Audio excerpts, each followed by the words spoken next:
our son's middle name was chosen actually in memory of Jen's step-grandfather. We are trying to see actually if Jen's grandmother can connect with us virtually from Israel. He was known as Saba Yitzchak or Yitzchak Ozabel. He passed away last year in Israel at the age of 93. Jen's grandmother, as I mentioned, his wife, lives in Israel and unfortunately is actually ill at this time, and we're thinking about her and wishing her a speedy recovery and hoping that she's either watching now or soon later today. When thinking about our son's name, Yitzchak, and its origin biblically, the following verse in Bereshit, in Genesis, struck me as poetically and metaphorically very appropriate to Saba Yitzchak. Vayetze Yitzchak lasuach basadeh. And Isaac went out to suach, in Hebrew, in the field. The word suach in Hebrew of this verse has been interpreted widely by commentators. Rashi, following the Gemara or Talmud's interpretation, says that the word suach means tefillah or prayer. It is one of the key sources for the daily afternoon prayer, mincha.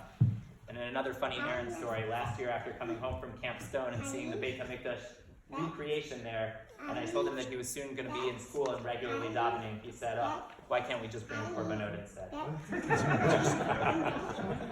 But back to Suach and this pasuk, it's one of the key sources for the daily afternoon prayer for mincha. In contrast, and in a seemingly mundane interpretation, the Piskuni, unlike Rashi, proposes that lasuach simply means to speak with a person who needs to converse with him. Saba Yitzchak, for those who knew him, loved to converse. He not only loved it, but he excelled at it. He was a joy to talk with and had a knack for listening and remembering facts about others. He lived a varied life in 3 countries, having been born in Germany in 1924, emigrating with his family to New York just before his bar mitzvah, and then in the late 1980s moving to Israel and later marrying Jen's grandmother.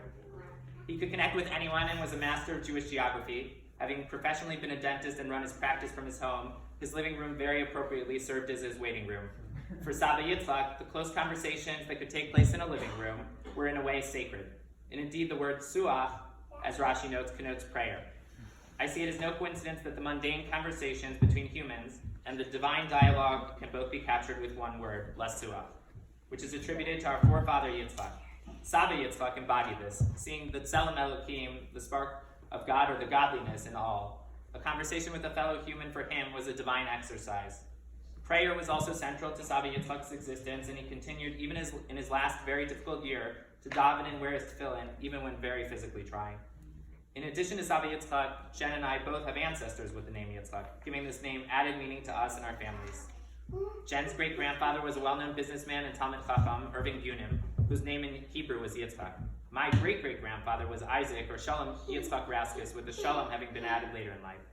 Isaac Raskus, like Saba Yitzchak, moved from Europe to America and later in life retired in Israel. Back to Saba, I developed a close relationship with Saba from the moment I met him and Savta on Skype way back in 2007 when Jen and I first started dating. He had married Jen's grandmother 13 years earlier.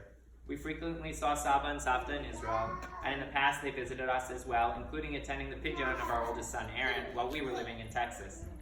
Lasuach, as interpreted differently by the Ibn Ezra and the Radak, also notes to explore or traverse, something Saba and Savta did in the 1990s, traveling to Asia and many destinations across the globe. As an aside, during one of our last visits with Saba, he recounted stories from his life. One story he noted was how when his family moved from Germany to New York in the 1930s, shortly before Sukkot, they did not have a sukkah. A neighbor who was a mohel invited them over for numerous meals and helped provide a warm welcome to the area. Saba seemed particularly touched by the kindness of that mohel, something Jen and I can certainly say we similarly feel regarding Richie as well, given all that he has done for us this past week in particular.